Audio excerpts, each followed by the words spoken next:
sepi ya? Ada temennya. Kan ada adik-adik sekolah minggu GKKK Jogja di rumah ya. Jadi pasti tetap seru kan? Halo adik-adik, apa kabar kalian hari ini? Losa harap kalian tetap sehat dan semangat ya. Adik-adik, hari ini kalian sudah siap untuk memuji Tuhan kan? Persiapan untuk ibadah cek. Mandi. Berpakaian rapi. Persiapan hati dan tempat ibadah. Dan siapkan perangkat untuk ibadah. Oke? Nah, kita akan mulai ibadah hari ini dengan penuh semangat. Baik, kita akan membuka ibadah kita di dalam doa. Mari kita berdoa. Tuhan Yesus, kami menaikkan pujian, hormat, dan syukur kami. Engkau Allah yang hebat, Allah yang berkuasa. Engkau Allah yang pengasih. Kami mau memuji-Mu dan menyembah-Mu. Berkatilah kami, supaya kami dapat memuji-Mu dan mendengarkan firman-Mu dengan sungguh-sungguh. Supaya firman Tuhan boleh bertumbuh dalam hidup kami dan menjadi berkat bagi orang-orang di sekitar kami. Dalam nama Tuhan Yesus kami berdoa. Amin. Adik-adik, tidak terasa ya, kita sudah hampir setahun loh beribadah secara online. Losa harap adik-adik tetap semangat memuji Tuhan dan belajar firman Tuhan. Mari adik-adik kita bersukacita merayakan kebaikan Tuhan yang memelihara hidup kita sampai saat ini. Losa aja adik-adik berdiri, kita akan menyanyikan sebuah pujian yang berjudul Mari Kita Bersukaria.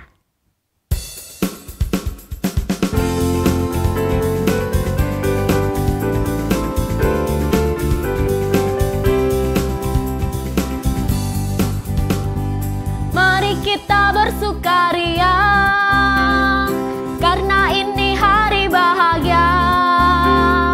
Kita berkumpul jadi satu. Puji Tuhan semesta itu, haleluya. Tepuk tangan wajah berseri.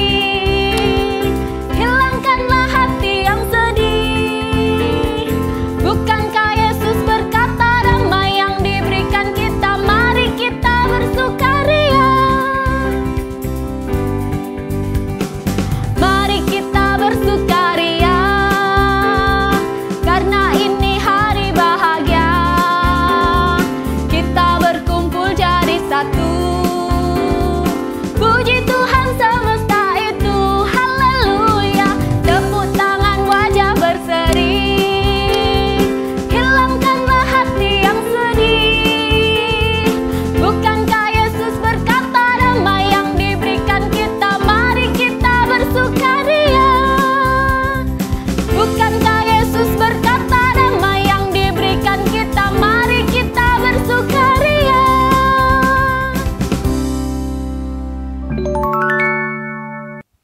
Seringkali saat kita bersama dengan keluarga atau teman kita, ada saja hal yang membuat kita tergoda untuk tidak taat firman Tuhan. Bahkan saat kita sendiri pun, kita juga bisa loh tergoda untuk tidak taat firman Tuhan. Ketika kita tidak melakukan firman Tuhan itu, artinya kita berdosa. Nah, Tuhan Yesus mau kita menjaga hati kita untuk terus mengingat firman Tuhan dan melakukannya dalam hidup kita. Kita mau belajar untuk selalu taat dan takut akan Tuhan senantiasa. Yuk, kita siapkan hati kita untuk mendengarkan firman Tuhan dengan menyanyikan lagu Jagalah Hatimu Terhadap Dosa.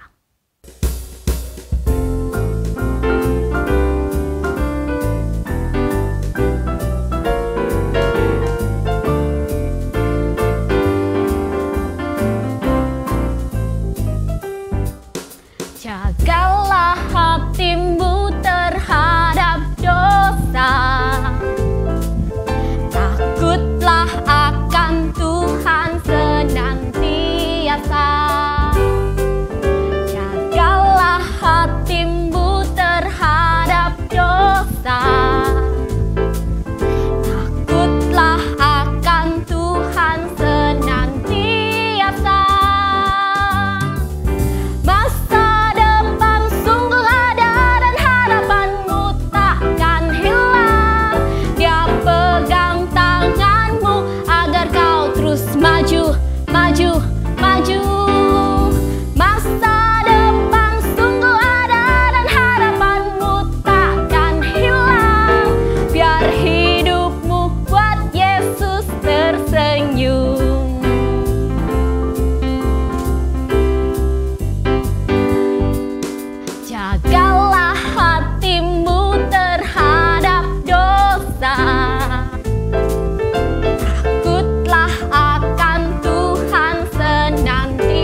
Adik-adik, ada tokoh dalam Alkitab yang menjaga hatinya dan memilih untuk taat kepada firman Tuhan.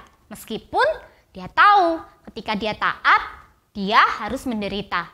Tetapi seperti lagu yang tadi kita nyanyikan, dalam tangan Tuhan kita punya pengharapan akan masa depan yang baik. Dan kita mau membuat Tuhan Yesus selalu senang dengan apa yang kita lakukan.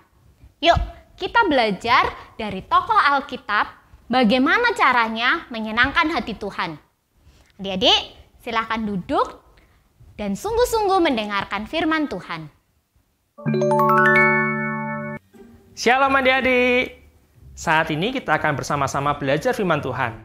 Tapi sebelumnya kita berdoa terlebih dahulu. Mari kita berdoa.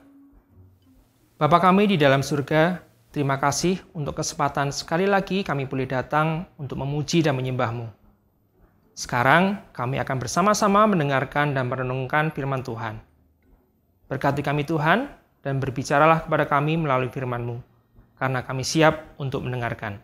Di dalam nama Tuhan Yesus kami berdoa. Amin. Adik-adik, Lause mau menunjukkan sebuah eksperimen buat adik-adik semua di rumah. Ini dia videonya.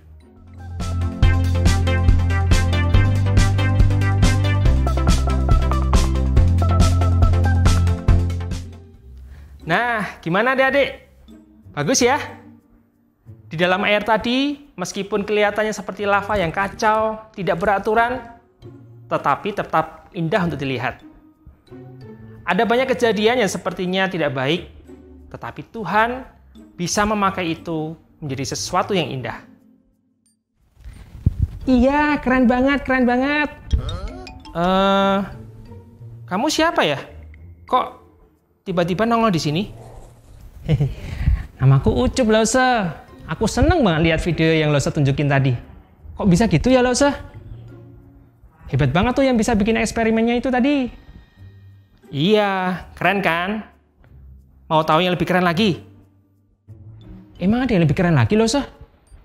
Apa itu? Kasih tahu dong, Lause. Beneran, kamu mau tahu? Adik-adik di rumah juga mau tahu? Kalau gitu, Ucup dan adik-adik di rumah, dengarkan Lause cerita ya. Oke. Minggu lalu, kisah Yusuf diakhiri dengan peristiwa yang buruk di dalam hidupnya. Saat berumur 17 tahun oleh saudara-saudaranya, Yusuf dijual kepada orang Ismail dan dibawa ke Mesir. Pasti itu merupakan kejadian yang buruk yang tidak pernah terpikirkan oleh Yusuf. Namun, apa yang dicatat dalam Alkitab selanjutnya?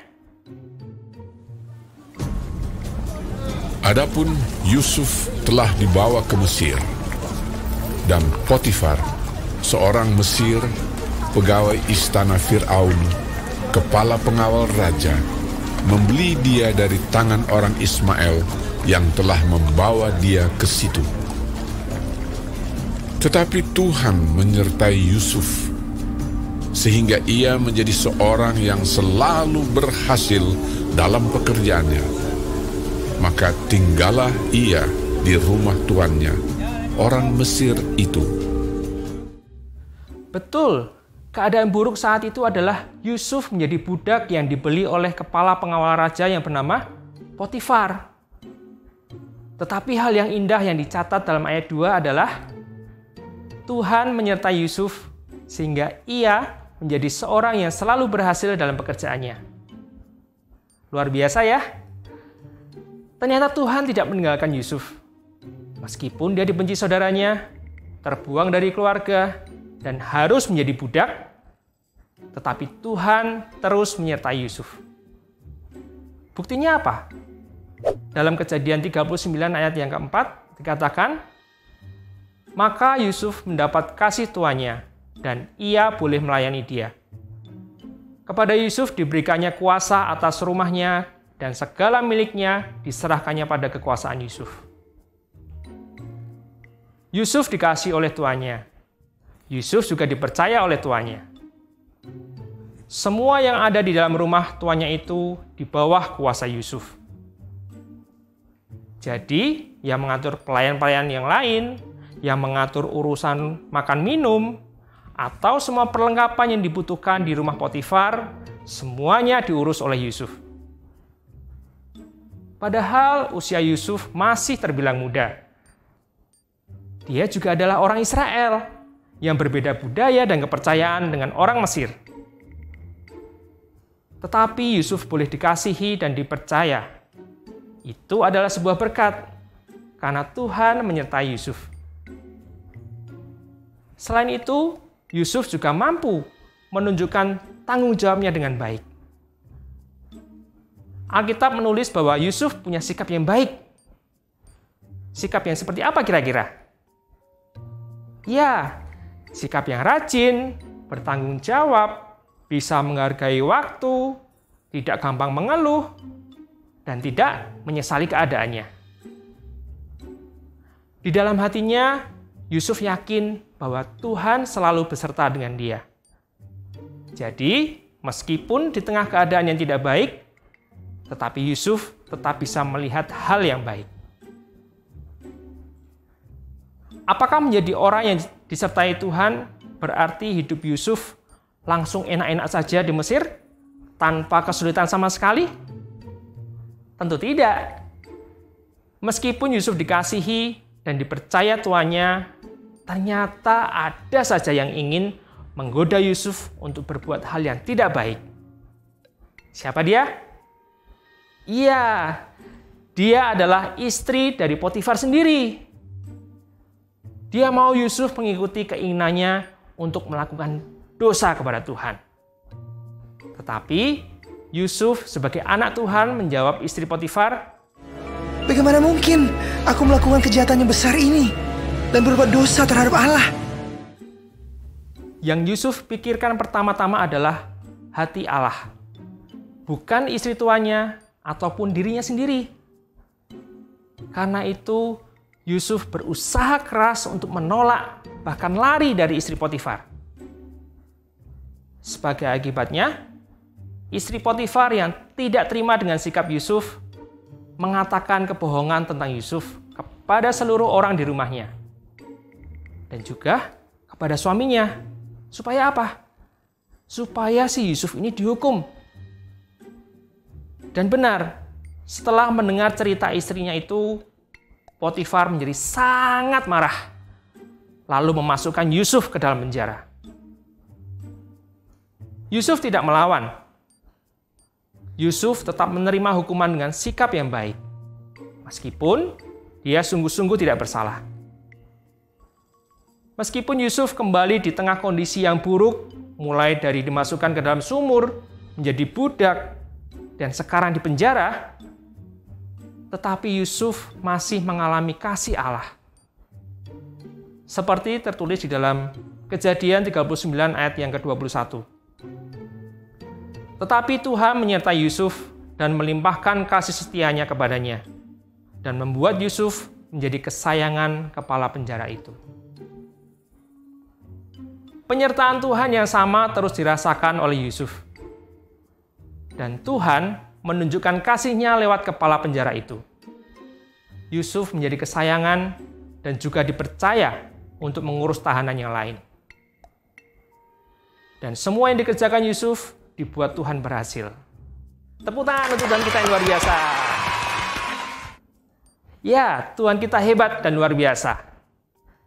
Yusuf sungguh mengalami pertolongan Tuhan di masa-masa sulitnya. Yusuf terus ditambahkan kemampuan dalam bekerja dan mengurus orang lain. Jadi, meskipun Yusuf sebagai tahanan, tetapi dia bukan tahanan biasa. Dia tetap bekerja dan menjadi berkat bagi orang lain. Apakah Yusuf akan selamanya menjadi tahanan? Kelanjutan cerita ini akan adik-adik saksikan di minggu depan ya. Apa yang bisa adik-adik pelajari dari cerita Yusuf hari ini? Yang pertama, Allah terus beserta dengan Yusuf. Meskipun Yusuf terpisah dari keluarganya dan mengalami hal-hal yang sulit. Yang kedua, Yusuf takut akan Allah. Buktinya apa? Buktinya dia mau bekerja dengan rajin dan penuh tanggung jawab karena dia melakukan untuk Tuhan. Lalu Yusuf juga tidak gampang tergoda untuk melakukan dosa. Meskipun dia akhirnya harus dipenjara karena itu. Tetapi Yusuf tidak menyesalinya karena dia telah melakukan yang benar di hadapan Allah. Maukah adik-adik mencontoh sikap Yusuf? Di saat sulit sekalipun, kita harus tetap percaya bahwa Allah selalu beserta dengan kita. Kita juga mau melakukan tanggung jawab kita sebaik-baiknya. Apa yang Tuhan percayakan, baik itu kesempatan belajar, kesempatan membantu orang tua, atau kesempatan bermain bersama saudara-saudara di rumah, itu harus disyukuri dan dilakukan dengan baik. Hari ini, ayat hafalan kita diambil dari Ayub pasal 10 ayat yang ke-12. Kita akan bersama-sama membacakannya. Ayub pasal 10 ayat yang ke-12. Hidup dan kasih setia kau karuniakan kepadaku, dan pemeliharaanmu menjaga nyawaku. Sekali lagi, hidup dan kasih setia kau karuniakan kepadaku, dan pemeliharaanmu menjaga nyawaku. Kiranya firman Tuhan hari ini membuat kita tetap percaya bahwa Allah selalu beserta dengan kita. Kita bisa melakukan tanggung jawab kita sebaik-baiknya sesuai dengan yang telah Tuhan percayakan kepada kita. Mari kita berdoa. Tuhan Yesus, terima kasih atas penyertaan-Mu dalam hidup kami. Tolong kami Tuhan, supaya kami dapat tetap percaya bahwa Engkau selalu beserta dengan kami, meskipun kami dalam kondisi yang buruk sekalipun. Mampukan kami untuk dapat melakukan tanggung jawab kami sebaik-baiknya sesuai dengan yang telah Engkau percayakan kepada kami. Biarlah nama-Mu dimuliakan melalui hidup kami. Di dalam nama Tuhan Yesus kami berdoa. Amin. Kalau ada yang bertanya, mengapa kita bisa bersukacita padahal sekarang kan keadaannya tidak menyenangkan ya? Kita tidak bisa bebas pergi-pergi, kita nggak bisa sekolah, nggak bisa bebas ketemu teman untuk bermain, dan bosan karena banyak di dalam rumah saja. Apa ya jawaban adik-adik? Ya, betul sekali. Alasan kita bisa tetap bersukacita meskipun keadaannya tidak sesuai dengan yang kita harapkan karena kita punya Tuhan Yesus. Kita sudah merasakan kebaikan Tuhan dan akan terus merasakan kebaikan Tuhan dalam hidup kita. Apalagi kita tahu bahwa Tuhan Yesus sudah mati di kayu salib dan bangkit untuk menebus dosa kita. Jadi, tidak ada alasan bagi kita untuk tidak bersukacita. Sebagai ucapan syukur kita atas kebaikan Tuhan kepada kita, kita mau memberikan persembahan. Adik-adik, persembahan dapat diberikan melalui 3 cara. Yang pertama secara tunai, adik-adik dapat mengumpulkan persembahan yang dimasukkan ke dalam amplop, kemudian dapat dititipkan kepada TU gereja atau kepada lose-lose kalian. Yang kedua, transfer ke rekening komisi anak yang tertera di bawah ini.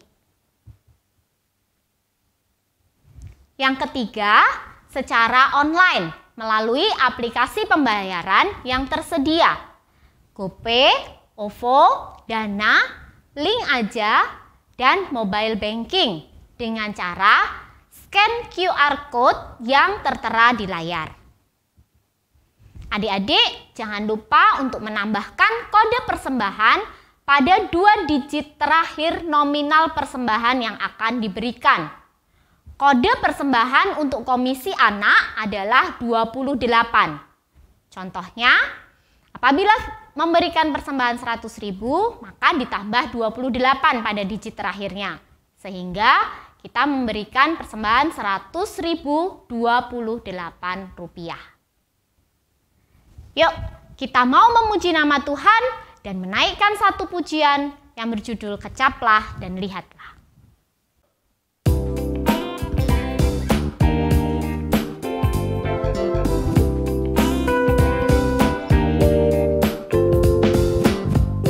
Kecaplah dan lihatlah betapa baiknya Tuhan itu. Rasakan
Mari kita berdoa untuk persembahan kita. Tuhan Yesus, terima kasih kami sudah mendengarkan firman Tuhan. Tolong kami untuk menjadi anak-anak Tuhan yang taat dan setia kepadamu. Terima kasih juga kami masih diberi kesempatan untuk memberikan persembahan. Tolong Tuhan berkati supaya persembahan ini boleh dipakai untuk pekerjaan Tuhan di gereja ini. Di dalam nama Tuhan Yesus kami berdoa. Amin. Nah adik-adik, sekarang saatnya kita aktivitas. Hari ini aktivitasnya apa ya? Penasaran kan? Yuk kita lihat video berikut ini.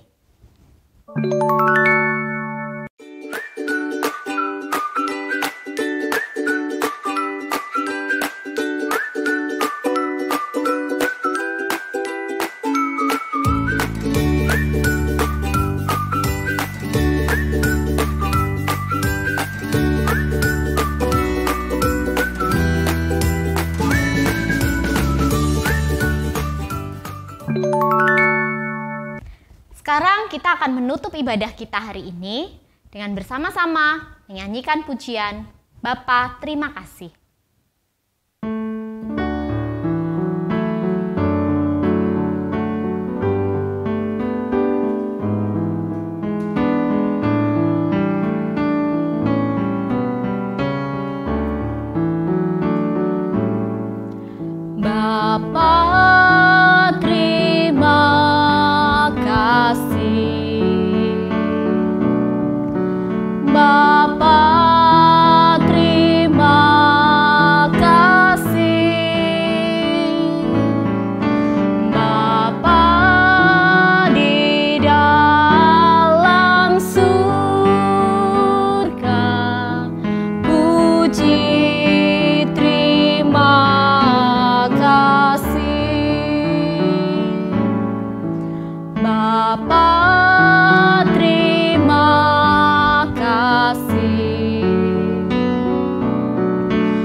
Kebaktian kita telah selesai. Adik-adik, jangan lupa ya akan hal ini.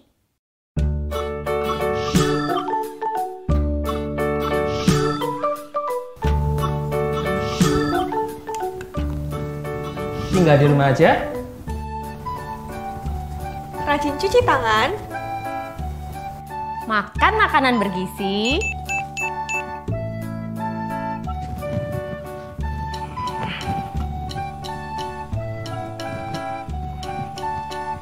Rajin olahraga. Jaga jarak saat di tempat umum. Pakai masker jika harus keluar rumah.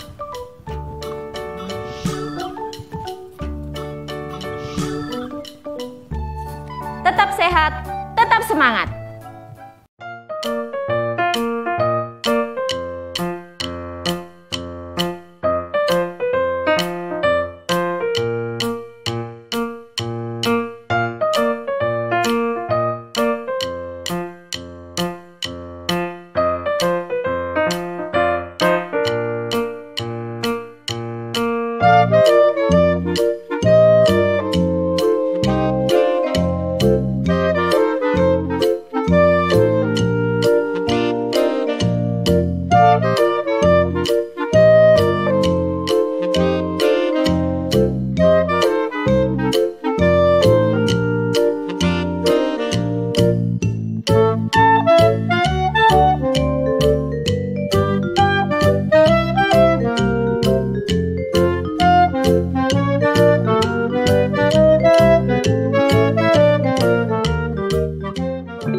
Selamat hari Minggu semuanya.